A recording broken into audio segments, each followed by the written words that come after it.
Hi friends, welcome to ultra cooking channel. இன்றைக்கி நம்ம பார்க்க போகிற ரெசிபி இரும்பு சத்து நிறைந்த பீட்ரூட் பொரியல் ரெசிபிங்க. பீட்ரூட்டில் நிறையவே மருத்துவ குணங்கள் இருக்குங்க. ஆனால் நம்ம குழந்தைங்களுக்கு இதை கொடுக்கறதுக்குள்ள ரொம்பவே கஷ்டப்படுவோம். ஆனால் இது போல் சப்பாத்தி கூட ஸ்டஃப் பண்ணி கொடுத்து பாருங்கள், ரொம்பவே விரும்பி சாப்பிடுவாங்க. சப்பாத்தியை விட பொரியல் தான் அதிகமாக காலியாகும். வாங்க வீடியோக்குள்ளே போகலாம். வீடியோக்குள்ளே போகிறதுக்கு முன்னாடி அல்ட்ரா குக்கிங் சேனலில் சப்ஸ்கிரைப் பண்ணிவிட்டு பக்கத்தில் இருக்க பெல் ஐக்கானையும் கிளிக் பண்ணிக்கோங்க. அதுக்கு முதல்ல ஒரு கடாயில் 2 டேபிள் ஸ்பூன் எண்ணெய் சேர்த்துக்கோங்க. எண்ணெய் நல்லா காஞ்ச உடனே 1/2 டேபிள் ஸ்பூன் அளவுக்கு கடுகு சேர்த்து பொரிய விட்டுக்கோங்க. அடுத்து இது கூடவே 1/2 டேபிள் ஸ்பூன் கடலைப்பருப்பு, 1/2 டேபிள் ஸ்பூன் உளுத்தம்பருப்பு சேர்த்து வறுத்துக்கோங்க. பொரியல் சாப்பிடும்போது வறுபட்டிருக்க பருப்பெல்லாம் வாயில் கடிப்படும்போது ரொம்பவே டேஸ்ட்டாக இருக்குங்க. அடுத்து இது கூடவே ஒரு 6 பல்லு பூண்டை இடித்து வச்சுருக்கோங்க, அதையும் இப்போ சேர்த்துக்கலாம்.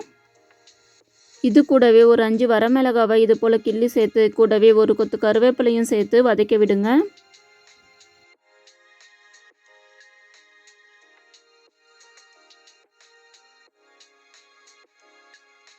அடுத்து ஒரு பெரிய சைஸ் வெங்காயத்தை இது போல் கட் பண்ணி சேர்த்துக்கோங்க. கூடவே கொஞ்சம் உப்பு சேர்த்து வதக்குங்க, வெங்காயம் சீக்கிரமாக வதங்கி வரும். பொதுவாகவே குழந்தைங்களுக்கு எந்த காய்கறிகள் பொரியல் செஞ்சு கொடுத்தாலும் விருப்பமே இல்லாமல் ரொம்ப கஷ்டப்பட்டு சாப்பிடுவாங்க. அதுபோல் இருக்க குழந்தைங்களுக்கு இது போல் பொரியல் செஞ்சு சப்பாத்தி மேலே வச்சு ஸ்டஃப் பண்ணி கொடுத்து பாருங்கள், கண்டிப்பாக விரும்பி சாப்பிடுவாங்க. வெங்காயம் நல்லா வதங்கிடுச்சுங்க. இந்த டைமில் நம்ம துருவி வச்சுருக்க பீட்ரூட்டை சேர்த்துக்கலாம். நான் இன்றைக்கி 2 மீடியம் சைஸ் பீட்ரூட்டை எடுத்துருக்கேங்க.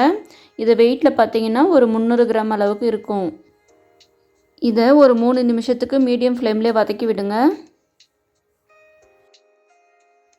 இது பார்க்கும்போது ரொம்ப அதிகமாக இருக்க மாதிரி தாங்க இருக்கும், ஆனால் நல்லா வதங்கி வெந்து வந்ததுக்கப்புறம் ரொம்பவே கம்மியாயிடுங்க.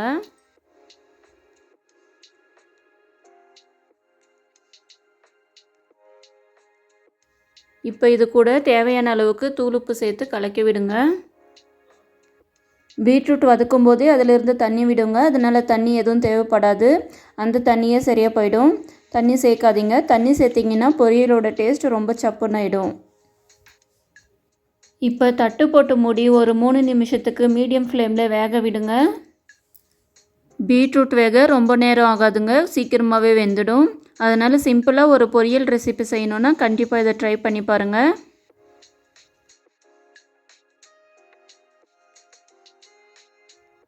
பாருங்கள், நம்ம தண்ணி கொஞ்சம் கூட சேர்க்கவே இல்லை, இருந்தும் கொஞ்சம் கூட அடி பிடிக்காமல் பீட்ரூட் நல்லா வெந்து வந்திருக்கு. நீங்களும் இது போல் கொஞ்சம் கூட தண்ணி சேர்க்காமல் பொரியல் செஞ்சு பாருங்கள், டேஸ்ட் ரொம்பவே சூப்பராக இருக்குங்க. கடைசியாக கொத்தமல்லி தழை சேர்த்து சிம்மிலே 1 நிமிஷம் மூடி போட்டு விட்டுருங்க. கொத்தமல்லியோட ஃப்ளேவர் எல்லாம் பொரியலுக்குள்ளே நல்லா இறங்கி பொரியல் நல்லா ஃப்ளேவர்ஃபுல்லாக இருக்குங்க.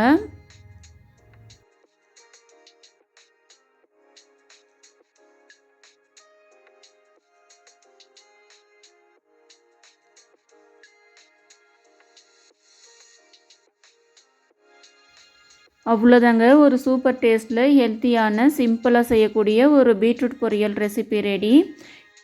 கம்மியான டைமில் ஒரு ஹெல்த்தியான பொரியல் ரெசிபி செய்யணுன்னா கண்டிப்பாக இதை ட்ரை பண்ணி பாருங்கள்.